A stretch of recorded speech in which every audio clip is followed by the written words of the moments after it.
मैंने ज्वेलरी बताया था, ज्वेलरी के बारे में डिफाइन किया था।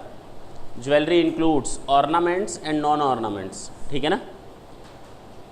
इस पे दो केसेस हैं, बहुत ही इंपॉर्टेंट केस लॉज हैं। पहला है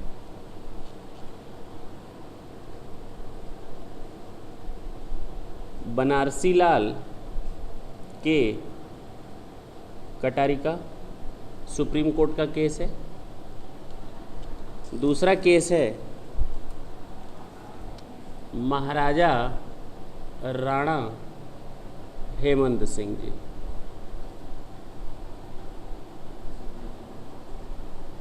ये भी सुप्रीम कोर्ट का केस है।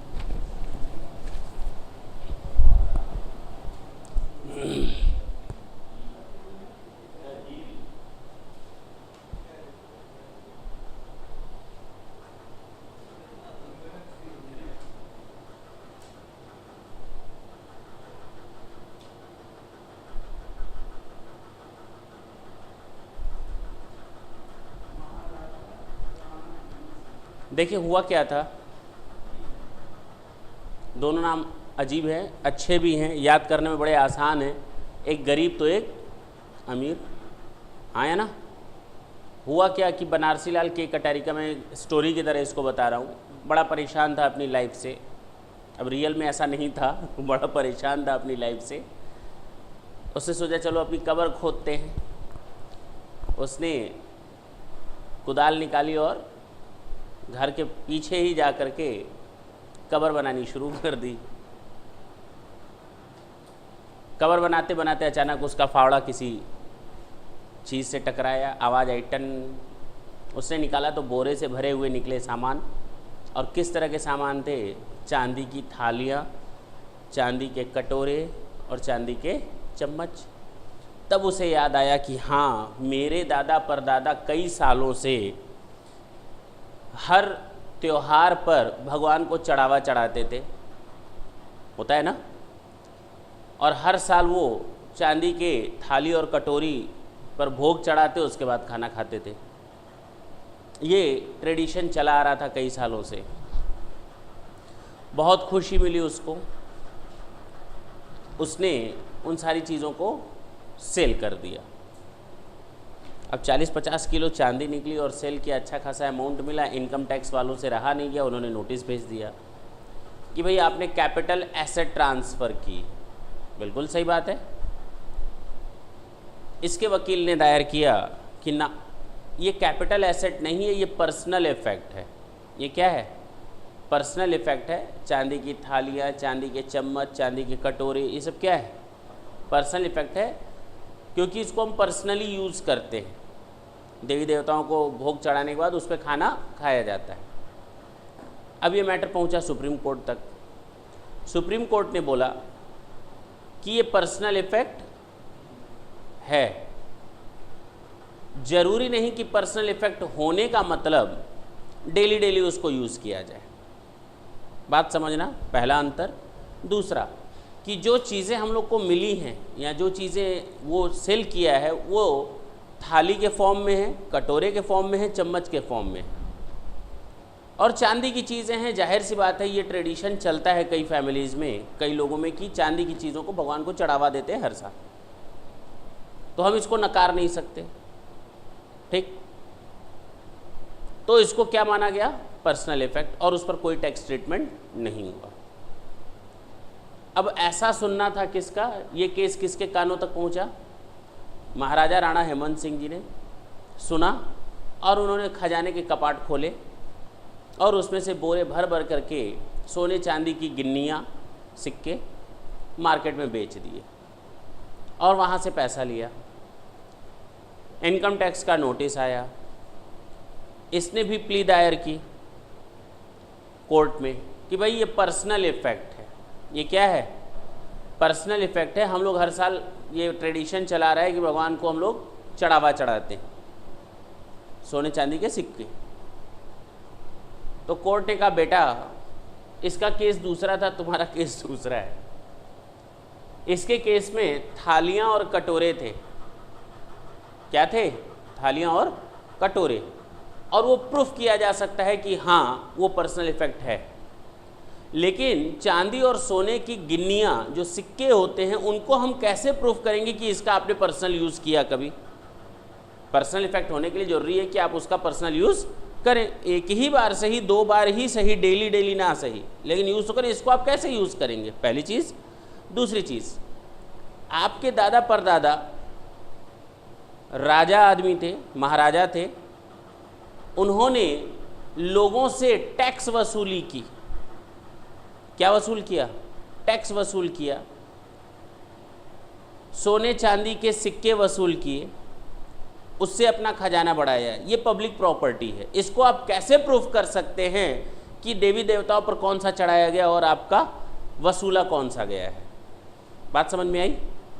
तो दोनों चीज़ें प्रूफ नहीं हो सकती। तो इसीलिए यहाँ पर ये माना जाएगा कि ज्वेलरी है और कैपिटल एसेट का ट्रांसफ़र मानते हुए टैक्स लगेगा। इस केस में टैक्स नहीं लगेगा। दोनों में फ़र्क समझ में आया? पक्का है? बोलो भाई। नाम नोट कर लें।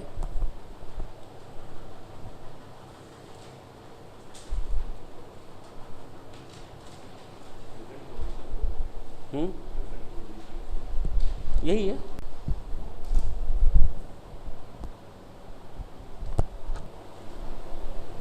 यहाँ तक कोई दिक्कत हो तो बताएं। अच्छा, मैंने एक पॉइंट बताया था सेक्शन 47 में, अलग से नोट कर लेंगे इसमें। Holding company to subsidiary company, याद आया? Subsidiary company to holding company, 100% holding होनी चाहिए और ट्रांसफरी कंपनी इंडियन कंपनी होनी चाहिए।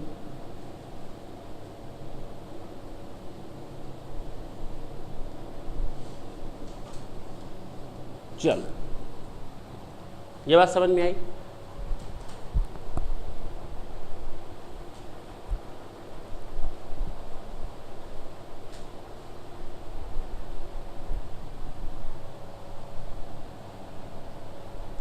इसमें किसी को कोई दिक्कत थी? अब आते हैं, पढ़ते हैं अमेंडमेंट इन सेक्शन 47। 47 में अमेंडमेंट किया गया।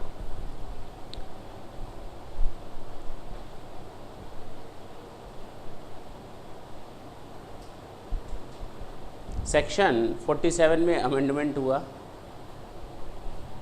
क्या अमेंडमेंट हुआ? If any capital asset is transferred by holding company to subsidiary company or subsidiary company to holding company as a stock in trade on or after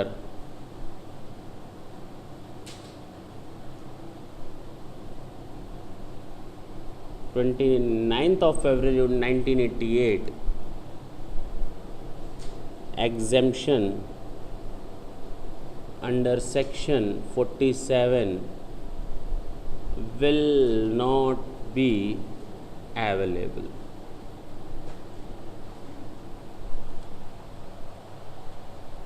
ढंग से देखें, अगर कोई कैपिटल एसेट होल्डिंग कंपनी से subsidiary company को और subsidiary company से holding company को ट्रांसफ़र होती है, अगर कोई कैपिटल एसेट होल्डिंग कंपनी से सब्सिडरी कंपनी को, सब्सिडरी कंपनी से होल्डिंग कंपनी को ट्रांसफ़र होती है एज अ कैपिटल एसेट, नहीं as a stock in trade, capital asset के तौर पर नहीं, as a stock in trade, तो एग्जेम्पशन नहीं मिलेगा। क्यों भाई, ऐसा क्या हो गया कि एग्जेम्पशन नहीं मिलेगा? देखें, होल्डिंग कंपनी ने सब्सिडरी कंपनी को 1 लाख की चीज़, जिसकी आज की डेट में एफएमवी 20 लाख रुपए है, ठीक, इसको 19 लाख रुपए में बेच दिया। कितने में बेचा? 19 लाख में। और इसने इसको कैसे रखा? Stock in trade. ठीक है ना? अगर ये पॉइंट नहीं आता तो हम इसको सेक्शन 47 में एग्जेम्प्ट कर देते ना।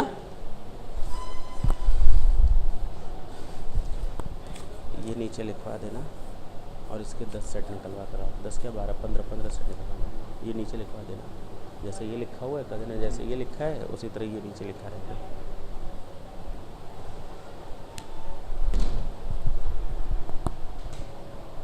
तो हुआ क्या? 19 लाख रुपए में एसेट ट्रांसफर कर दिया as a stock in trade. इसने अपनी बैलेंस शीट में दिखाया स्टॉक की तरह, और ट्रांसफर कर दिया इसको, सेल कर दिया 20 लाख में। कितने रुपए में? 20 लाख में। ये 1 लाख तो पीजीबीपी हो गया,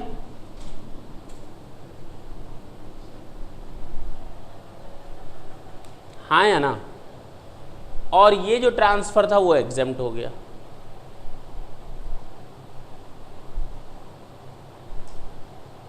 क्लियर है? बोलो।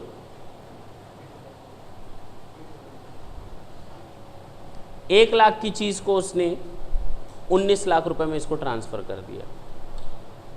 इसको कितना फायदा हुआ? 18 लाख। लेकिन कैपिटल गेन नहीं लगा। क्यों? क्योंकि होल्डिंग कंपनी से सब्सिडरी कंपनी को, सब्सिडरी कंपनी से होल्डिंग कंपनी को अगर कोई एसेट ट्रांसफर होती है तो सेक्शन 47 में आ जाता है, वो ट्रांजैक्शन ट्रांसफर नहीं माना जाएगा। एग्जेम्प्ट हो गया।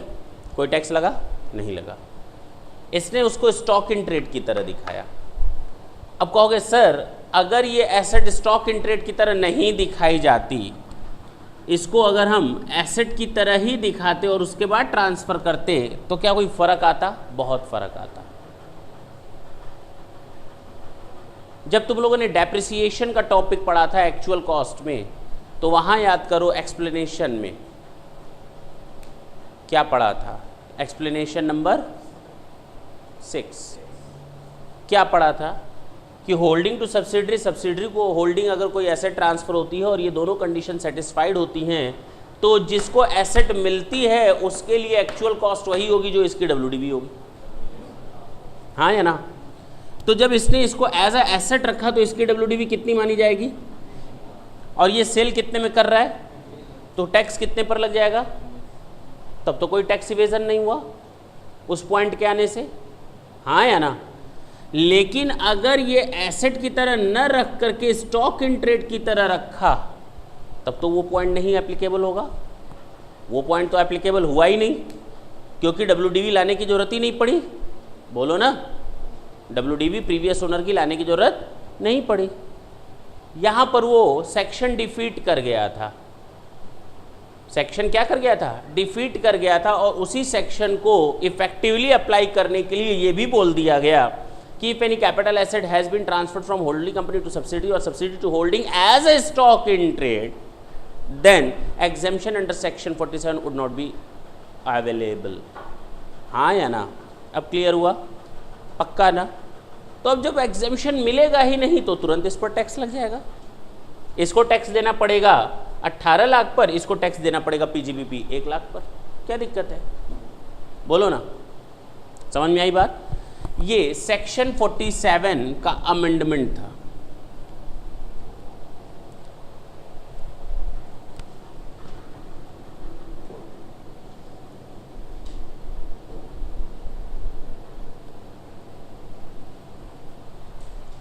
जरा देखिए, स्टडी मैट खोले,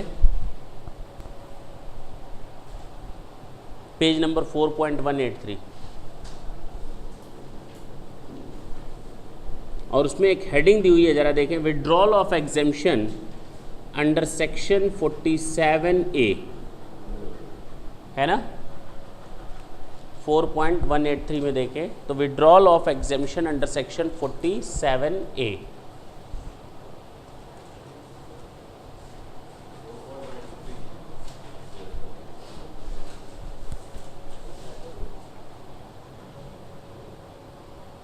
सुन लें, अगर कोई होल्डिंग कंपनी सब्सिडरी कंपनी को या सब्सिडरी कंपनी होल्डिंग कंपनी को कोई एसेट ट्रांसफ़र करती है और दोनों कंडीशंस फुलफिल होती हैं, पहली 100% holding must B hold by the holding company and the second condition is transferee company must be an Indian company.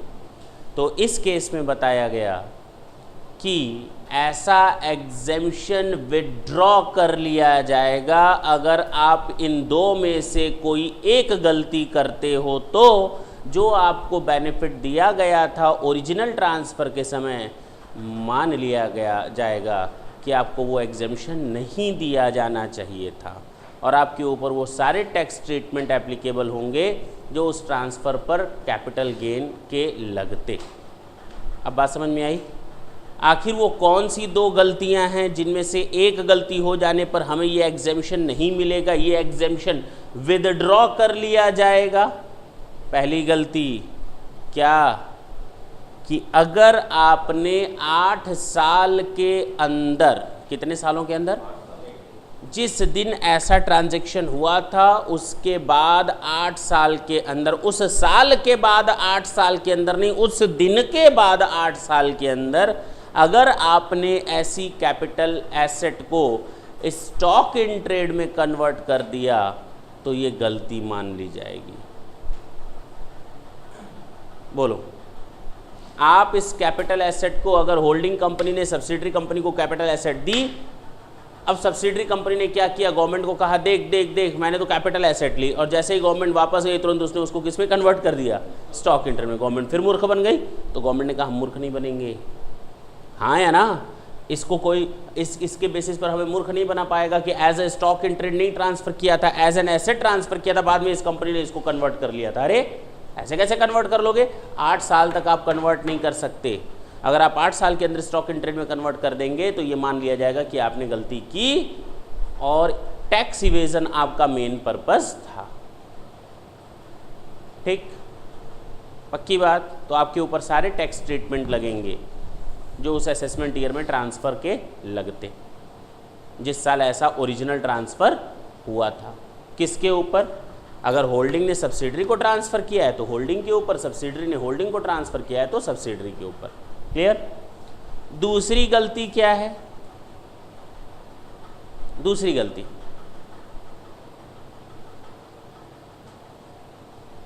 कि अगर 8 सालों के अंदर होल्डिंग कंपनी 100% होल्डिंग न रख पाए, एवन अ सिंगल परसेंट भी अगर अपनी होल्डिंग वो सेल कर दे 8 साल के अंदर, यानी 8 साल तक उसका 100% शेयर होल्डिंग मेंटेन होना चाहिए। अगर 8 साल के अंदर कभी भी 100% से 99.5% भी हो गया बेटा, तो जो ट्रांसफ़र हुआ था ऐसा subsidiary to holding, holding to subsidiary, उस पर टैक्स ट्रीटमेंट कैपिटल गेन का लग जाएगा, जो उस समय लगता अगर ऐसा एग्जेम्पशन नहीं मिला होता तो। किस सेक्शन में ये गलती का सुधार होगा? कहा गया सेक्शन 155, शायद नहीं दिया है। ठीक, पक्का? इसमें कोई दिक्कत? हाँ या ना?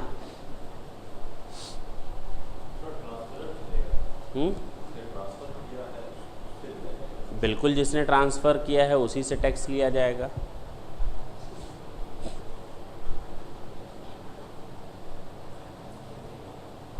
तो point number 1 and point number 2 पर आप टिक कर ले, क्योंकि पॉइंट नंबर 3 और 4 मैंने अभी नहीं बताया है।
अब जरा सेक्शन 47 को अब हम कैसे पढ़ेंगे जरा एक बार रिपीट कर लेते हैं।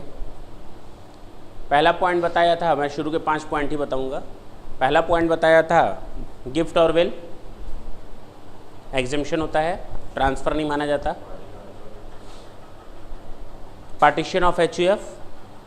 थर्ड बताया था होल्डिंग टू सब्सिडरी और सब्सिडरी टू होल्डिंग, अगर कोई कैपिटल एसेट ट्रांसफ़र होती है और ये दो कंडीशन सेटिस्फाइड होती हैं तो कैपिटल गेन नहीं लगेगा क्योंकि ट्रांसफ़र नहीं माना जाएगा। पहला बताया गया था कि 100% share holding must be there with the holding company and the second condition transfer company must be an Indian company. लेकिन अमेंडमेंट आया है सेक्शन 47 में कि अगर कोई capital asset holding company to subsidiary company और subsidiary company to holding company transfer होती है as a stock in trade on or after 29th of February 1988, then in that case such exemption under section 47 would not be applicable. Clear? अगर stock in trade की तरह ऐसे transfer होगी तो भैया वहां पर आपको सेक्शन 47 का बेनिफिट नहीं मिलेगा। इसका मतलब इस डेट के पहले हम लोग सरकार को मूर्ख बना सकते थे, हाँ बनाते ही थे। क्लियर? दूसरा point, withdrawal of exemption under section 47। Withdrawal किस केस में हो सकता है? विड्रॉल किस केस में हो सकता है? दो केसेस बताए गए कि अगर एसेट ट्रांसफर करने के बाद की डेट से 8 साल के अंदर 100% होल्डिंग न रहे होल्डिंग कंपनी की, या जिसने ऐसी एसेट खरीदी थी उसने 8 साल के अंदर इस एसेट को स्टॉक इन ट्रेड में कन्वर्ट कर दिया तो ठीक, हटा रहे हैं इसको।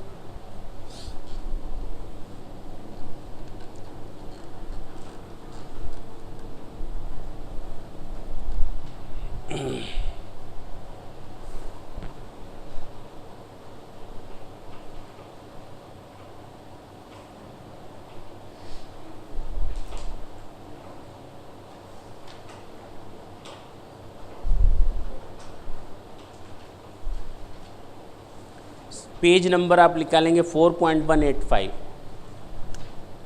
Page number 4.185।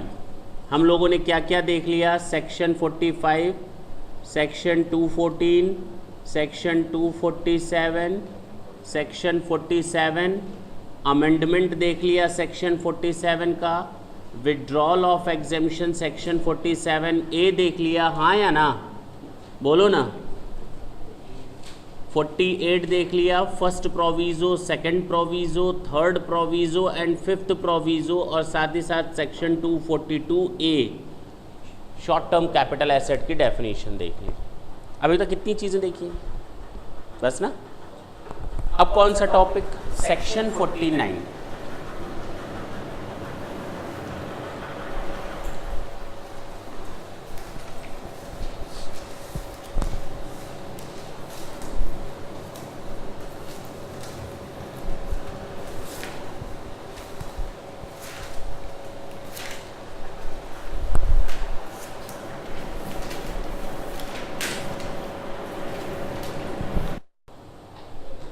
सेक्शन 49 की बात करते हैं। Ascertainment of cost in certain circumstances, page number 4.185। अब जरा इस सेक्शन को आप लोग कोरिलेट करेंगे कहीं ना कहीं से सेक्शन 43(1) से। सेम वही प्रोविज़न है नॉर्मली, मैक्सिमम पॉइंट्स वहीं से मिल जाएंगे। जरा देखें, a person becomes the owner of a capital asset not only by the purchase but also by the several other methods. In the following cases the cost of acquisition, ढंग से देखें, इन cases में cost of acquisition मानी जाएगी previous owner की cost. इन cases में cost of acquisition मानी जाएगी प्रीवियस ओनर की कॉस्ट, हाँ या ना? जाहिर सी बात है, अगर cost of acquisition previous owner की ले रहे हैं तो कॉस्ट ऑफ इंप्रूवमेंट भी हम प्रीवियस ओनर का ऐड कर लेंगे। Cost of acquisition and cost of improvement दोनों हम ले लेंगे, अपनी कॉस्ट मान लेंगे इन केसेस में। यानी मैंने जितने में एसेट खरीदी वो मायने नहीं रखता, जितने में एसेट सामने वाले ने खरीदी थी जो हमें दे रहा है वो मायने रखता है। पहला, on any distribution of asset on the total और पार्शियल पार्टीशन ऑफ एचयूएफ। याद आया? याद आया? अगर पार्टीशन ऑफ एचयूएफ से कोई एसेट ट्रांसफर हो रही है तो एचयूएफ ने जितने वैल्यू पे खरीदा था उस एसेट को, वही वैल्यू मेरे लिए क्या बन जाएगी? कॉस्ट बन जाएगी, हाँ या ना? जरा देखो, ₹10 की चीज़ थी, HUF ने हमको पार्टीशन में ये एसेट दे दी और मैंने इस एसेट को ट्रांसफ़र कर दिया, मैं मिस्टर वाई, मैंने इस एसेट को ट्रांसफ़र कर दिया ₹100 में, तो मेरे ऊपर टैक्स कितने पर लगना चाहिए? 90। 10 तो मेरे लिए कॉस्ट बन जाएगी, यहाँ पर फ्री में मिली तो भी क्या हुआ, मेरे लिए कॉस्ट प्रीवियस ओनर की कॉस्ट बन जाएगी। और जब ₹10 कॉस्ट है, ₹100 उसकी सेल वैल्यू है, तो कैपिटल गेन कितने पर लगेगा? 90 पर। क्लियर है? तो पहला समझ में आया, पार्टीशन ऑफ HUF, इसमें तो कोई डाउट नहीं है। दूसरा, गिफ्ट और विल, ये भी तो मैंने बता दिया। गिफ्ट और विल के केस में भी हम लोग प्रीवियस ओनर की कॉस्ट को ही कंसीडर करते हैं। अगर मिस्टर एक्स ने मिस्टर वाई को गिफ्ट दिया है ₹10 की चीज़ फ्री में, तो इसके लिए फ्री नहीं माना जाएगा, इसके लिए कॉस्ट कितनी मानी जाएगी सेल करते समय? 10। ठीक। विल, सक्सेशन, इनहेरिटेंस और डिवैल्यूएशन, बात तो वही हुई। सक्सेशन और इनहेरिटेंस के केस में भी वही मान लिया जाएगा, हाँ या ना? Next, liquidation of a company के केस में, on any distribution of asset on the liquidation of a company, अगर कोई कंपनी लिक्विडेट होती है और हमें कोई एसेट्स दी जाती है, तो मेरे लिए उन एसेट्स की कॉस्ट क्या होगी? कंपनी की WDV या कंपनी की बुक वैल्यू या कंपनी की कॉस्ट। क्लियर है? Under any transfer by a holding company to 100% subsidiary Indian company और वाइस वर्सा, सब्सिडरी ने होल्डिंग या होल्डिंग ने सब्सिडरी को, एमलगमेटिंग कंपनी ने एमलगमेटेड कंपनी को, जानते हो तुम लोग, ये पढ़ चुके हो already. By transfer of shares held in any Indian company in a scheme of amalgamation by the amalgamating foreign company to the amalgamated foreign company, same वही चीज़ है। बैंकिंग टू बैंकिंग कंपनी, ये भी देख चुके हैं हम लोग, हाँ या ना?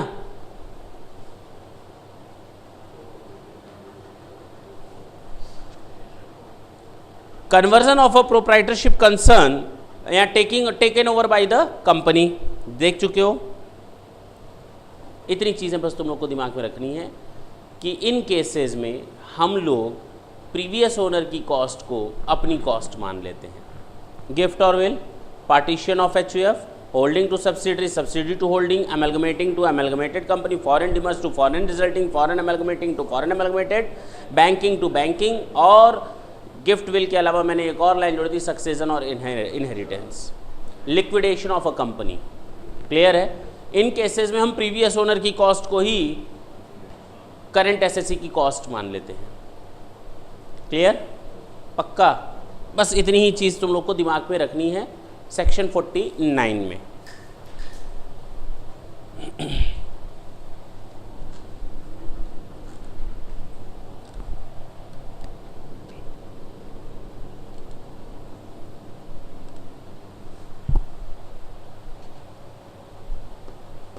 सबसे इंपॉर्टेंट सेक्शन अब स्टार्ट करने जा रहे हैं। सबसे इंपॉर्टेंट सेक्शन है, अगर किसी बच्चे को कैपिटल गेन में फेल करना पर्पस हो तो उसको आराम से घुमाया जा सकता है सेक्शन 55 में, चाहे वो IPCC का बच्चा हो चाहे वो फाइनल का। हेडिंग है cost of acquisition and cost of improvement. इधर देखें, सेक्शन 49 में तो बताया गया था cost of acquisition in certain circumstances, कुछ केसेस में बताया गया था। ये वो केसेस थे जहां पर मैंने एसेट को खरीदा नहीं था, खरीदने के अलावा हमें एसेट मिली थी, हाँ या ना?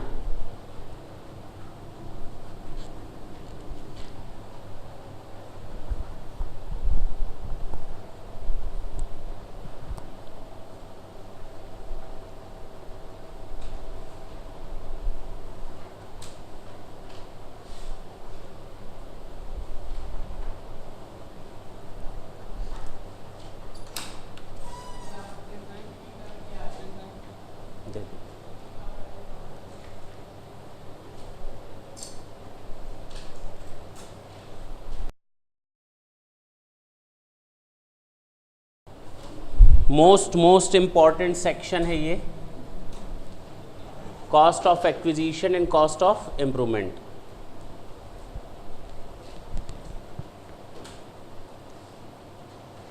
नेक्स्ट क्लास तक मोस्ट प्रोबेबली मैक्सिमम सेक्शंस जो होंगे हम लोग के कवर हो जाएंगे कैपिटल गेन के, जिस पर हम लोग का पूरा चैप्टर बेस्ड है। ये ढंग से समझ में आना चाहिए। ज़रा देखें क्या है। सबसे पहले हम बात करेंगे कॉस्ट ऑफ इम्प्रूवमेंट की।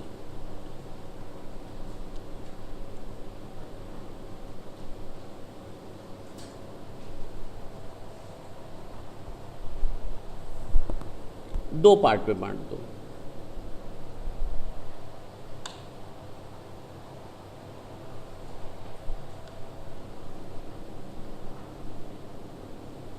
Before 1 April 81, on or after 1 अप्रैल 81। याद आया 1 अप्रैल 81 कहाँ पे? इंडेक्सेशन में मैंने करवाया था। एक बेनिफिट दिया गया, जरा ढंग से देखना, इधर देखें। मैंने एक एसेट खरीदी थी ग्राउंड फ्लोर 10 लाख रुपए में। ये खरीदी थी मैंने 1976 में, और 1979 में मैंने इस पर 3 लाख रुपए इम्प्रूवमेंट का लगाया। अब मेरे पास ग्राउंड फ्लोर और फर्स्ट फ्लोर दोनों हो गए कि नहीं? ग्राउंड फ्लोर और फर्स्ट फ्लोर हो गए। 1 अप्रैल 81 को इसकी फेयर मार्केट वैल्यू थी 16 लाख। हो सकता है हाँ या ना? अब ये बताओ, क्या इस एफएमवी में दोनों शामिल हैं या केवल ऊपर का शामिल है? पक्की बात है ना? मानते हो ना?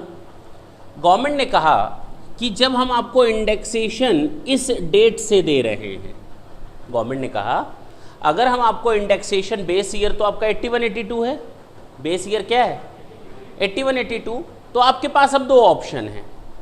या तो आप अपनी कॉस्ट मान लें 13 लाख, आपकी मर्जी। चूंकि हम आपको इंडेक्सेशन 1 अप्रैल 81 से दे रहे हैं तो हमारी मजबूरी बन जाती है कि उसी दिन की फेयर मार्केट वैल्यू को आपकी कॉस्ट मान लें। बोलो ना, बात सही भी है, कितना जेन्युइन है। जब हम आपको बेस ईयर 81-82 से ही आपको दे रहे हैं इंडेक्सेशन, तो क्यों ना उस दिन की फेयर मार्केट वैल्यू को ही मेरी कॉस्ट मान लिया जाए। हाँ या ना? आखिर अगर हम यहाँ से यहाँ तक का कॉस्ट इंडेक्सेशन छोड़ रहे हैं तो उसका कुछ फ़ायदा तो मिले। तो गवर्नमेंट ने कहा अब आपके पास ऑप्शन है कि आप या तो 13 लाख रुपए की कॉस्ट ले लो या तो 16 लाख। कहाँ जाना चाहोगे? कहाँ जाना चाहोगे? 16 लाख, क्योंकि कॉस्ट बढ़ेगी तो प्रॉफिट कम होगा। तो आप वहीं जाओगे जहाँ पर कॉस्ट अधिक हो। तो गवर्नमेंट ने ऑप्शन दिया है, if you just want to consider 13 lakhs as your cost, you can assume, you can take it for your calculation purposes, but if you want to consider 16 lakhs then again you can consider it for your cost purposes। हाँ या ना? आप 16 लाख को cost low या 13 लाख को, ये अब आपकी मर्जी के ऊपर है। क्या लेना चाहोगे? क्या लेना चाहोगे? 16 लाख। हाँ या ना? तो 1 अप्रैल 1981 की फेयर मार्केट वैल्यू हमको दी जाती है, और जब 1 अप्रैल 1981 की फेयर मार्केट वैल्यू दी जाती है तो इसके पहले का किया हुआ इंप्रूवमेंट तो मेरे लिए बेकार है। किस काम का? हाँ या ना? तो बिफोर 1/4/81 इग्नोर। क्लियर है? अब समझ में आई बात क्यों इग्नोर किया गया। और ये भी अब समझ में आ गया होगा कि जो वहाँ फॉर्मूला हम लोगों ने लिखा था इंडेक्स कॉस्ट ऑफ इम्प्रूवमेंट का, क्यों हम लोगों ने divided by cost inflation index 1/4/81 का नहीं लिया था। अब समझ में आया? क्योंकि हम लोग 1/4/81 के पहले का तो इग्नोर कर देते हैं। चलें, on or after 1 April 81,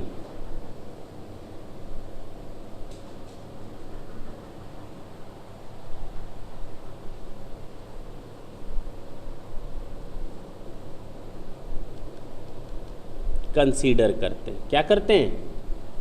consider करते हैं।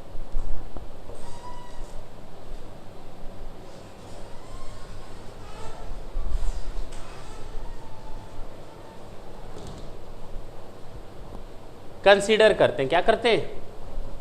कंसीडर करने का मतलब अब हम sale consideration minus cost of acquisition minus cost of improvement भी करेंगे अगर वो 1/481 या उसके बाद का है तो। But in the following cases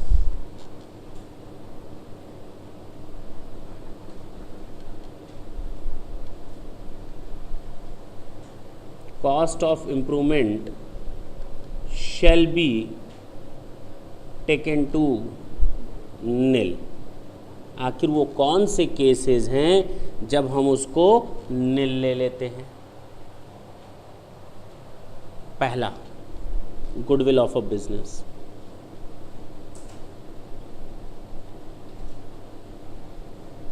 right to manufacture any article or thing,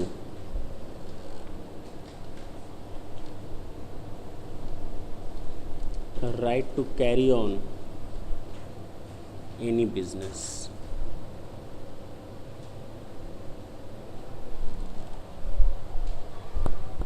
in 3 cases में हम इनको क्या मानेंगे? नील।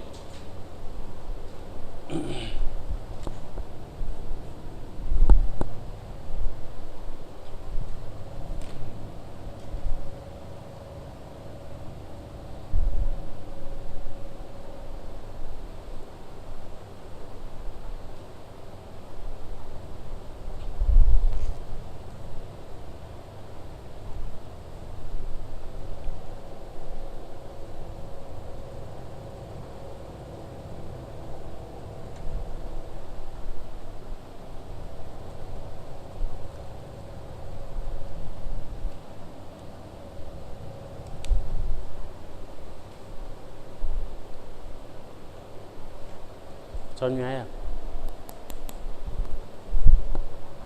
अगर इसको थोड़ा और सिंप्लीफाई करके लिखना चाहें कॉस्ट ऑफ इम्प्रूवमेंट को, तो इधर देखें, आप ऐसे लिख सकते हैं, कॉस्ट ऑफ इम्प्रूवमेंट 2 पार्ट में बांट दें, नील और other cases.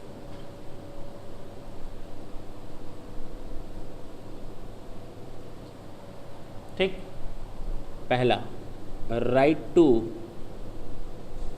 Manufacture any article or thing,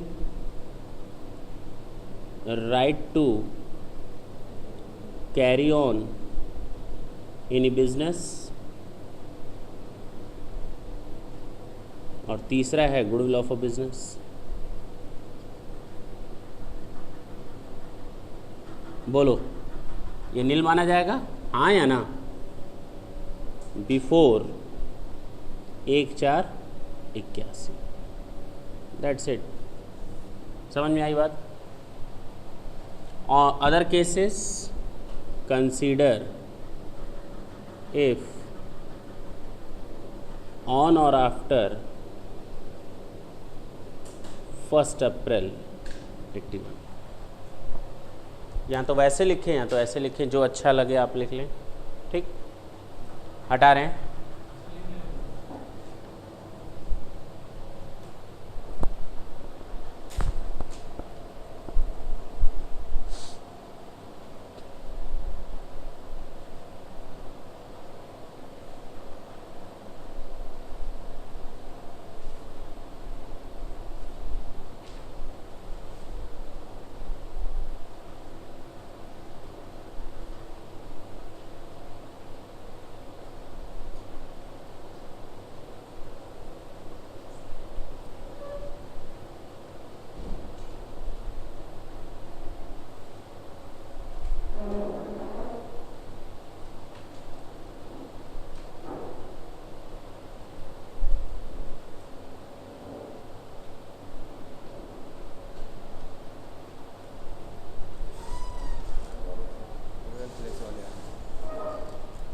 class ले रहे हैं।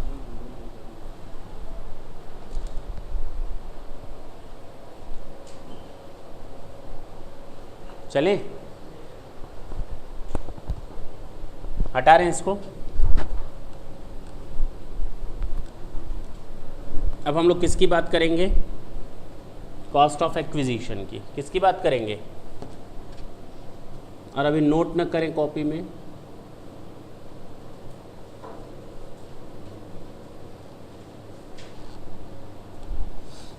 सबसे पहले हम लोग ले लेंगे self generated assets.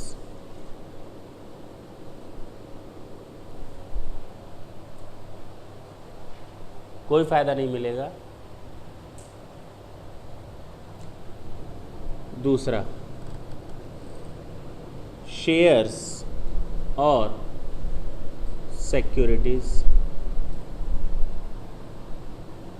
And third, any other assets. बोलो।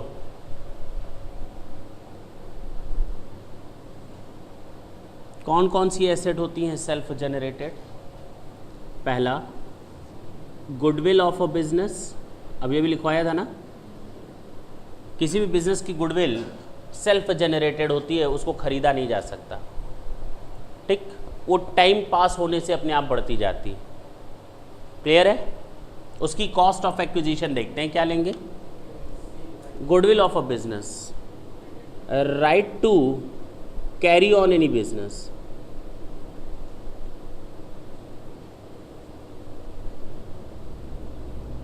right to manufacture any article or thing, tenancy right,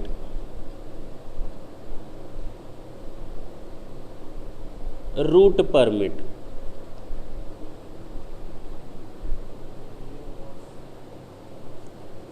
loom hours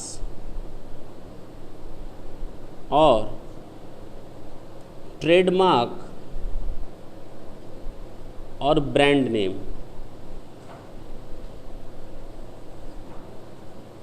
associated with the business.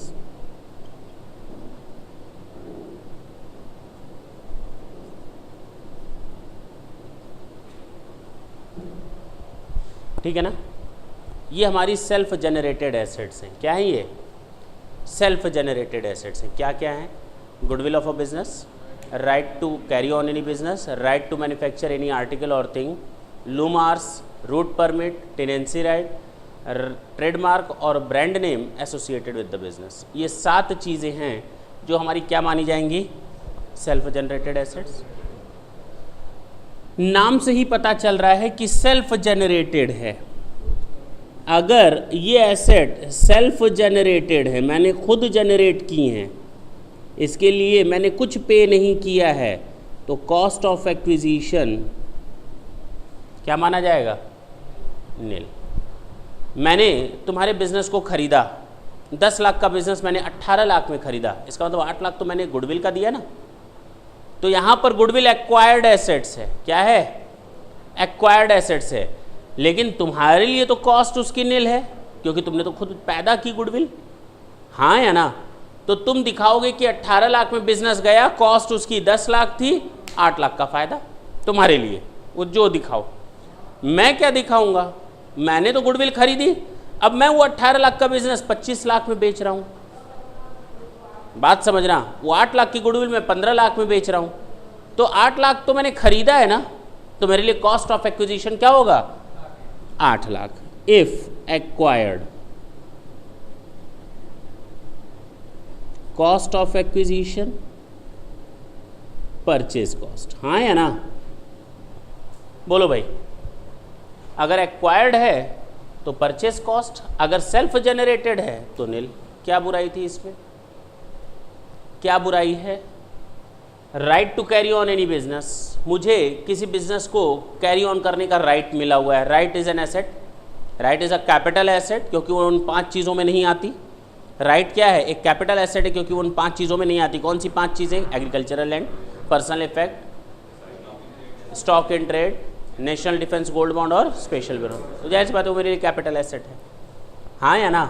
Tenancy right, मैंने अपना मकान किराएदार को दिया और वो 15-16 साल 20 साल से रह रहा है। अब जाहिर सी बात है गवर्नमेंट का प्रोटेक्शन ऑटोमेटिकली उसके साथ अटैच हो जाएगा। अब उस किराएदार को मैं कहूँगा जाओ यहाँ से, तो वो कहेगा नहीं जाएंगे।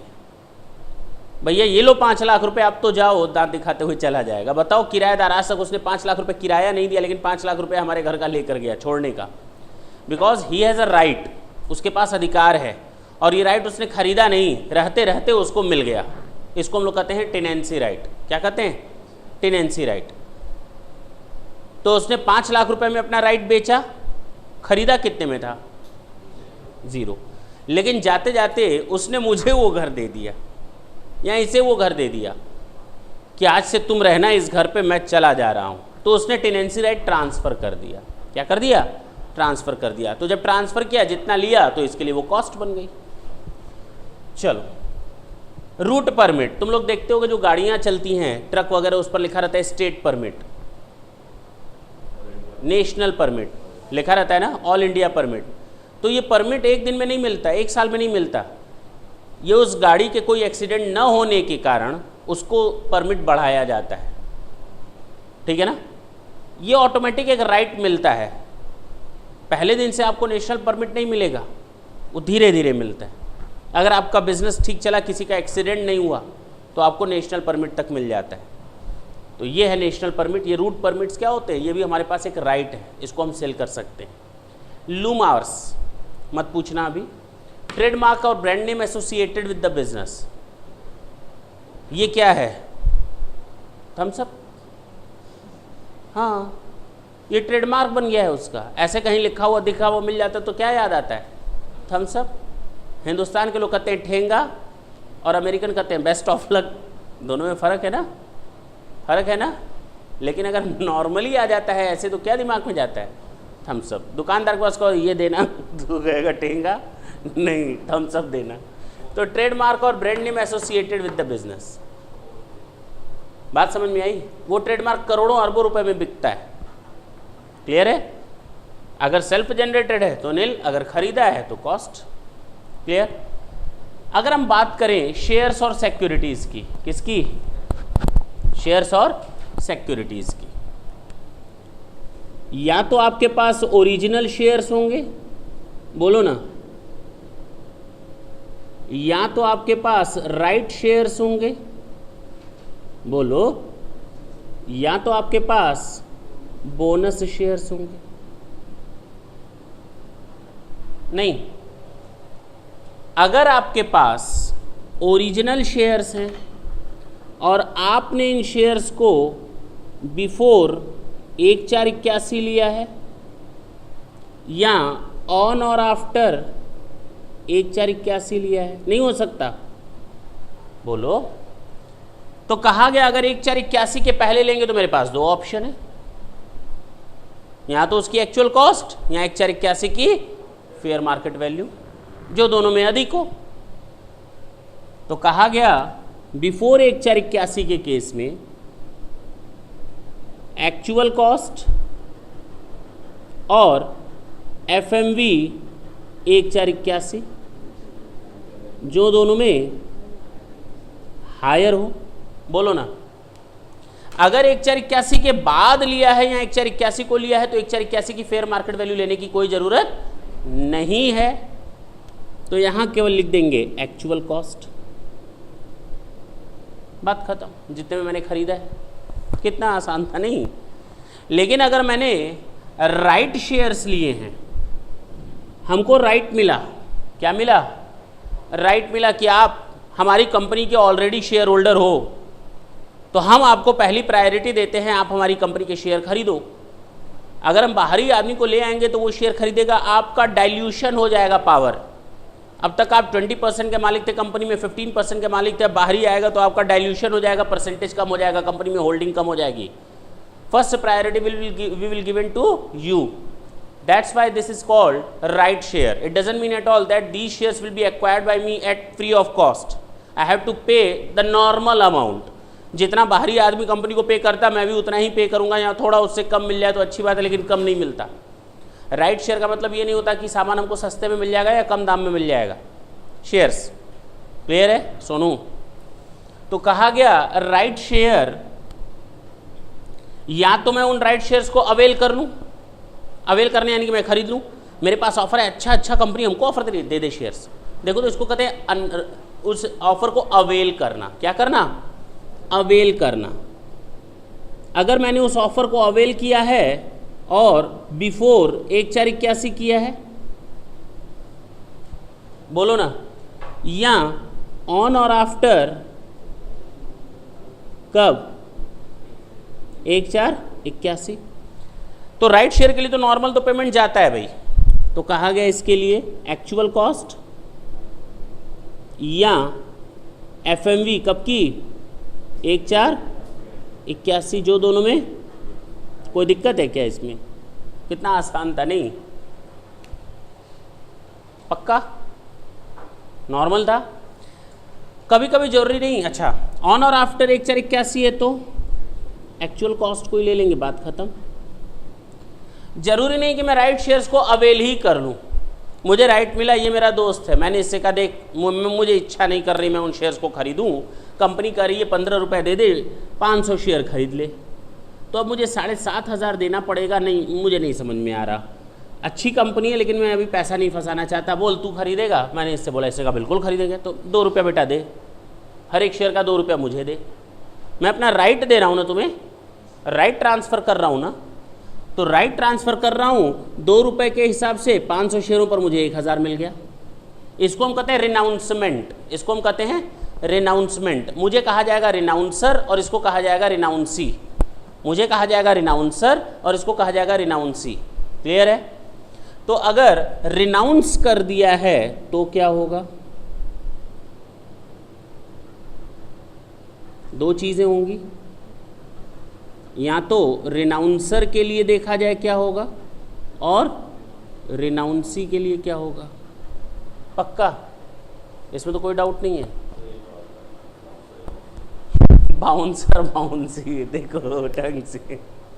रिनाउंसर, मैं रिनाउंस करने वाला, मैंने इसको कहा तू शेयर खरीदेगा, इसने कहा हाँ, अच्छा एक काम कर 2 रुपया दे दे, तो मुझे बैठे बैठे 500 शेयर पर 2 रुपये मिला, यानी कि मुझे कुल कितना मिल गया? 1000। That is my capital gain. And what would be the cost of acquisition? That is nil. Right मिला ना बैठे बैठे, मुझे उसके लिए कंपनी को तो कुछ देना ही नहीं पड़ा था, बीच की दलाली हो गई, यही समझ लो। और ये रिनाउंसी है, अब ये कंपनी को 15 रुपये देगा हर एक शेयर का, मुझे 2 रुपया दिया, तो टोटल इसके लिए कॉस्ट कितनी पड़ी? 17 रुपये। तो कॉमन सेंस की बात है, रिनाउंसर के लिए अगर बात करें, ढंग से देखना, cost of acquisition nil, period of holding कैसे काउंट करोगे? हमें तो ये नहीं समझ में आ रही। नॉर्मल केसेस जितने भी थे बड़े आसान थे कि जब से एसेट आई तब से पीरियड ऑफ होल्डिंग स्टार्ट, और जब मैंने वो एसेट ट्रांसफ़र की उसके 1 दिन पहले तक वो हमारी पीरियड ऑफ होल्डिंग है। But here in this case no initial has been allotted to me. तो जब शेयर्स अलॉट नहीं है तो मेरे लिए एसेट बन गई कब से? Date of offer. जब कंपनी ने हमको ऑफर दिया, it means the right has already been transferred by the company in favour of me, हाँ या ना? और मैं उस एसेट का मालिक बन गया कब से? जब से हमको डेट ऑफ ऑफर मिला है। कब तक? जब तक मैं इसको ऑफर छोड़ नहीं रहा हूँ, राइट ट्रांसफ़र नहीं कर रहा हूँ, तब तक। ये होती है हमारी पीरियड ऑफ होल्डिंग। तो पीरियड ऑफ होल्डिंग क्या होती है? डेट ऑफ ऑफर से लेकर टू डेट ऑफ ट्रांसफ़र। बोलो ना, 1 दिन पहले तक, याद आया? ये हो जाएगा पीरियड ऑफ होल्डिंग। इसी के बेसिस पर हम देखेंगे शॉर्ट टर्म या लॉन्ग टर्म। चलो रिनाउंसी के लिए बात करते हैं। रिनाउंसी के लिए कॉस्ट ऑफ एक्विजिशन हो जाएगा पे टू कंपनी प्लस पे टू रिनाउंसर, हाँ या ना? नहीं, 17 रुपये आएगा ना तभी। 15 रुपये कंपनी को दिया, 2 रुपया रिनाउंसर को दिया, टोटल कितना हो गया? 17 रुपये हो गया। बोलो ना, नहीं समझ में आ रही बात? आ रही है। पीरियड ऑफ होल्डिंग क्या होगी इसके लिए? नॉर्मल तुम लोग को अच्छी तरह मालूम है, डेट ऑफ अलॉटमेंट से लेकर डेट ऑफ ट्रांसफ़र। अगर इसने बेच दिया है तो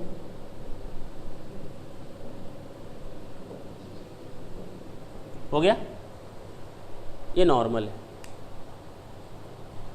ये हुआ हमारा ओरिजिनल शेयर और राइट शेयर। किसी को दिक्कत है?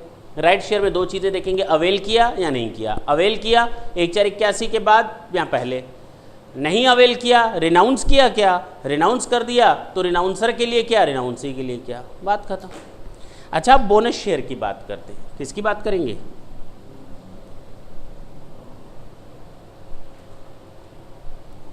ये है हमारे बोनस शेयर।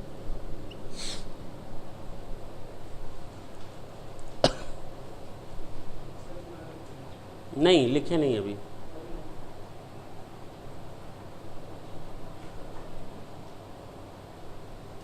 बोनस शेयर की अगर हम बात करें तो बोनस शेयर या तो हमें मिलेगा बिफोर 1/481, हाँ या ना, या ऑन और आफ्टर 1/481। बहुत आसान है। अगर 1/481 के पहले मिला है तो सेम चीज, क्या एक्चुअल कॉस्ट, बोनस के लिए क्या हम कुछ पेमेंट करते हैं तो निल, एक्चुअल कॉस्ट कितनी, निल, या FMV 1/481 मिलेगा या नहीं मिलेगा। जो दोनों में बेटर हो तो हमेशा बेटर क्या होगा, FMV, बात खत्म। तो बच्चे कंफ्यूज रहते हैं इस केस में कि बोनस शेयर अगर 1/481 के पहले का है तो कॉस्ट क्यों ले रहे हैं उसकी, जबकि खरीदा तो जीरो में था। अरे कॉस्ट नहीं ले रहे हैं, हम उसकी FMV ले रहे हैं जो हमारे को बेनिफिट दे रहा है। और दूसरा, अगर 1/481 के बाद है तो एक्चुअल कॉस्ट कितना आ जाएगा, निल, सोचना ही नहीं है इसमें। अब एनी अदर एसेट्स की बात कर लें। लास्ट दो चीज़ें होंगी, बिफोर 1/481 या ऑन और आफ्टर 1/481। बिफोर 1/481 क्या होगा, बोलो,